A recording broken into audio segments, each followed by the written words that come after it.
Hello and welcome back to FPL Mate, the home of slightly above average FPL content. It's game week 30 plus, whatever the plus means. We're in it.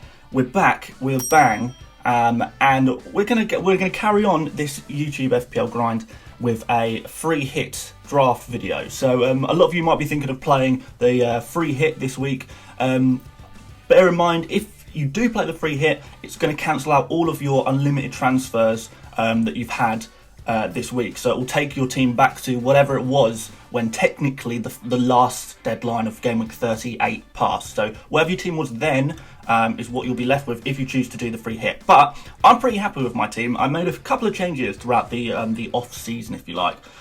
So I'm in a good position, and I think I just want to go for it and just go into this new part of the season with a smashing score. So that's what I'm going to be doing. So I'm going to be showing you the current draft of my free hit that I've got right now. There might be tinkerings, there might be changes, but I'm basically just going to take you through player to player, why I put them in, and hopefully this is going to be a team that you might be able to take some inspiration from. So let's crack straight into it. Let's have a look here. So first off, we're starting goal with Henderson, Dean Henderson. Now he's got a really good fixtures against Villa and Newcastle. They're both away fixtures. Villa can score. We know Villa can score. They're not a great team, but they're capable of scoring goals. But Newcastle, they can't score goals. They've got the joint worst goals scored this season, joint with Norwich, with 25 goals. So we're not expecting Newcastle to score a lot of goals. They never really have been able to this season, so why would they continue? And Henderson he's the second best scoring goalkeeper in the whole Premier League. So, I mean, it seems pretty obvious. So he makes loads of saves. He averages 2.5 saves per game. So that basically means an extra 1 point is likely on an individual game week. Across 2 game weeks, you're definitely going to get at least 1 point for saves, maybe even more. You never know. He's had 10 clean sheets this entire season. That's the second best, and it's actually level with Alisson and only beaten by Nick Pope. Nick Pope, I feel like, is a little bit more inconsistent. So Henderson, we can expect probably better returns from. Sheffield obviously have a lot to play for. They've actually got a chance of getting Champions League football the season after being promoted. So we're expecting big things for them. And Henderson also is good for a free hit rather than necessarily a wild card or just a normal change in your team. Just because Henderson can only play 7 out of the 8 remaining games because he can't play against his parent club, Manchester United. So he's excellent for this 1 week, but I wouldn't think about keeping him in longer term. So that's why I like him a lot for a free hit. Next up, we're going to go into defence with Laporte. Now, Laporte is going to be a bit of a differential, because I know what a lot of people were thinking is, you know, if we're going to go for 3 City players, and you have to go for 3 City players, by the way, if you're doing a free hit, don't even try and work around that one. A lot of people will be going 3 attacking options, but I think Laporte has got to be in for a shout. So Man City, if you look at the stats, are most likely to get clean sheets across these 2 games. They've got a slightly better chance than Sheffield United, just because they're a much better team. Manchester City's defensive record for their expected goals conceded is actually pretty much on par with Liverpool. I think there's a 0.3 goal difference between them, of the expected goals conceded. So when we think of Liverpool being amazing at clean sheets, Man City have actually been underperforming slightly, so we'd expect that to round back off. So Man City clean sheets are definitely incoming. Laporte is capable of a goal from a corner or something like that, definitely. And he could get 2 clean sheets, a couple of bonus points. You never know. I really think that he could beat some of the other City assets like Sterling, Mahrez. Also, because Laporte is far more nailed on, I would say he's probably the 3rd most nailed on player in the Man City squad after Edison and De Bruyne.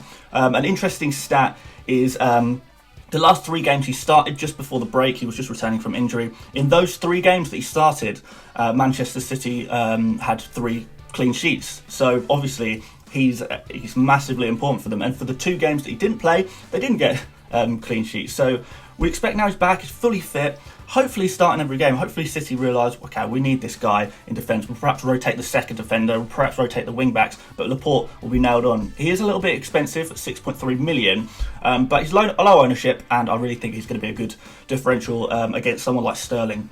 So I'm happy to go with him. Next in defence is Ender Stevens. Now, Stevens is the premium Sheffield United defender, if you like. I would avoid Lundstrom. I'm not going to start probably both games. It's too much of a risk. Ender Stevens, you'd say he's going to play both games, so let's go for him. He plays high up the pitch. He's got a bit of goal and assist potential. He particularly had a few goal and assist potential since Christmas, but don't expect too much. Although he's the most likely to chip in, it's by no means guaranteed, and you can easily swap for someone cheaper if your budget doesn't quite allow it. Egan I like a lot, but perhaps that's because he's been in my team for a while and done quite a few bits for me, and I've been enjoying him. So next up is Trent Alexander-Arnold in defence. We're going 3 at the back, by the way. So Trent, obviously, he's been essential all season. Liverpool will want to win. It's a big derby match, and it's a good way of getting into some attacking returns without breaking the bank. And it means you don't have to go for the Salah-Mane roulette. The Salah-Mane roulette is something I just don't want to gamble on this week. I'm going to happily take a week off and instead hope that Trent might get potential clean sheet against Everton. You never know. And, he can chip in with those assists as well, which is very nice. So it's going to allow me to not worry about not owning other Liverpool players.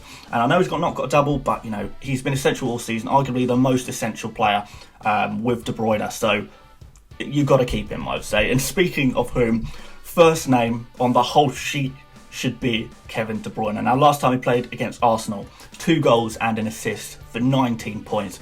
Most chances created in the league, second top scoring player in the league. When form is out the window, because we can't go on form right now, players haven't been playing, you've got to go on quality. And what better quality is there than Kevin De Bruyne? He's the best midfield option at City, the most nailed, the most consistent.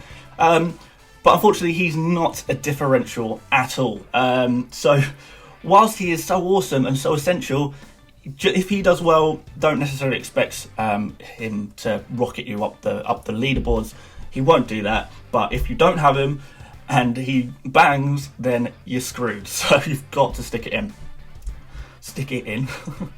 Next up, Grealish. Now, he's the only Villa player worth considering. I know a lot of people are saying, let's put Target in.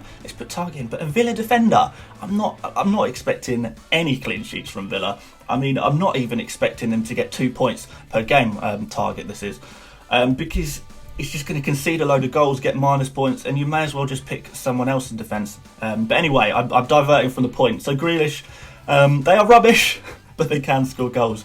Grealish is the captain. He loves the club. He'll play both games. He'll be sticking his neck out to win these games, to keep Villa up, and also perhaps put him on the transfer lists of a few other clubs as well. He could get someone against Chelsea. It wouldn't be too surprising. And if he does get something against Sheffield United, your bets have been hedged a little bit through your doubling up on Sheffield United defence. Now, next up is Fernandes. Again, we're going for a non-Dublin player. And I do think it is important to have a couple of players in there that don't have a double fixture, just because it's very easy to ignore them when there are some great players in front of you, and Fernandes is definitely that. So he's playing against Spurs. Now, on the face of it, Spurs are a top 6 team, but they're defensively horrible. This is a club that needs essentially a whole new defence. So Fernandes on set pieces, he was doing bits before the break. He scores in his first week 2, not so good. But after that, he got 6 points, 14 points, 10 points, 6 points again. 2 goals and 3 assists in 4 games. Now, that is insane returns. His price has gone from 8 million to 8.6 million, which sort of says it all. He's a January transfer, played 5 games, and he's rocketed in price that much. And he's going to be a real differential, I think, versus other free hitters. Because free hitters, they are definitely going to be tempted to just stick in anyone who's going to be playing 2 games just for the sake of it. And speaking of sticking anyone in, this is the player I'm least convinced about, but we're going to go for it anyway, and it's Pepe.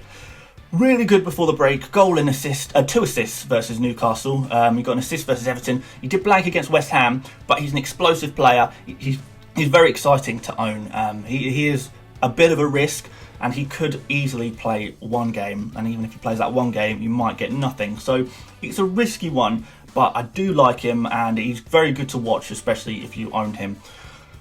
So he's in my team for now. That might change come next deadline when you only get a few free hits in your lifetime. So let's make the most of them and tinker as much as we can. So up front, first on the sheet is Aguero. Now, in terms of minutes per goal, Aguero is top dog, isn't he?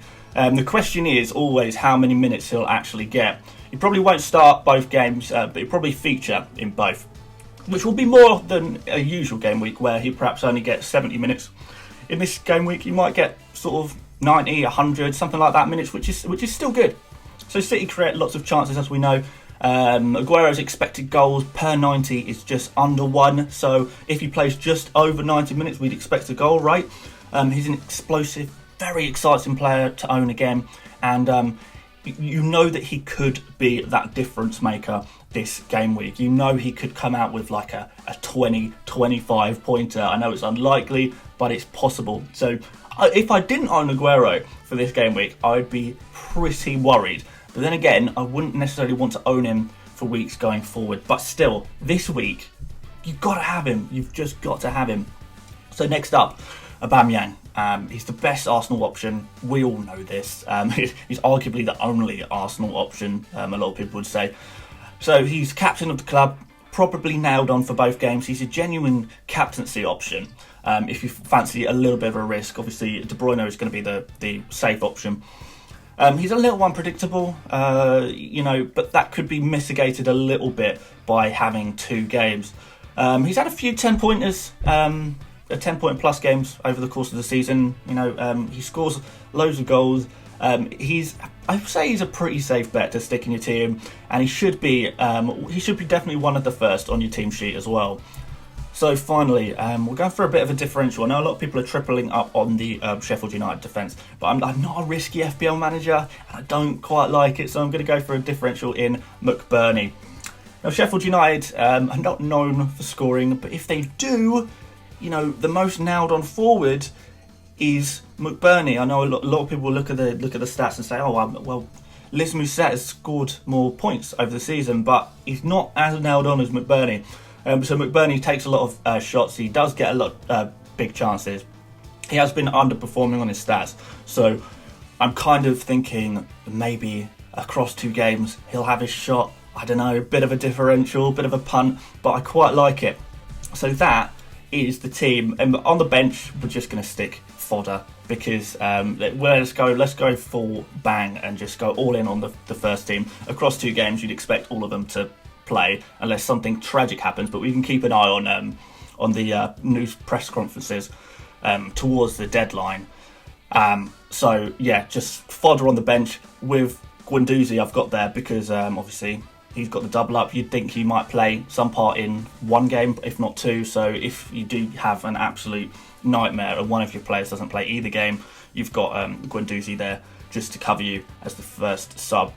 So that's the team. Captaincy options. On this team, just to show you guys, I'm going to stick it on Kevin De Bruyne because I do believe De Bruyne is the best captaincy option, genuinely speaking. But the problem is he's just not a differential captain at all. So if you did want a differential captain, probably Aguero or Aubameyang. Anyone outside there is a bit too punty for me. So Aubameyang, Aguero, or if not, just Kevin De Bruyne. I think my captaincy is currently on Kevin De Bruyne. I think we're just going to leave it there until I panic at the last minute and decide I want to make some sort of differential punt. But we'll see. So yeah, that's the team basically. It's pretty balanced. It's not particularly risky. It's a fairly safe team, I would say. It covers sort of all corners. So if that's the kind of way you want to play it, then that's the way you should play it. But with using a free hit now, you are attacking the fixture still, but attacking the fixture in a much more safe and rounded way where you're covering all positions. You've got City, defence, midfield and attack. So this is the kind of thing you might be looking at. Other than that, that's pretty much it for the team. I quite like this team. Like I say, I might change it a little bit, but hopefully you can draw some sort of inspiration. Final tips for this game week, if you are free hitting, even if you want to completely ignore my team, which is absolutely fine, definitely have 3 Man City players, 100%, you've got to. Definitely have at least 2 Sheffield United players, preferably in the defensive positions. You could maybe go for a third, but that's up to you. Aston Villa, Grealish is the only option. Don't feel any pressure into having him. I don't think necessarily you need to have him, but That might be quite nice to get a 4-pointer guaranteed, and then whatever else is a bonus. And then up front with Aubameyang, I've got there. You could go for him. I don't think he's essential, but I don't think I would be too confident leaving him out over 2 games. So there we go. That's the team. I hope you really enjoyed this video. I hope you can take something from it. Please let me know what you think of the team, if you'd make any changes, and maybe give me some advice and influence what I actually do by next week. So yeah, if you did enjoy this video, please leave a like, subscribe if you've not seen my videos before. There's going to be loads more FPL content. I'll probably make a couple more videos before the actual first fixture of this post-coronavirus season, if you like. And yeah, thank you very much for watching. I've been FPL Mate, and I'll see you mates later. Bye-bye.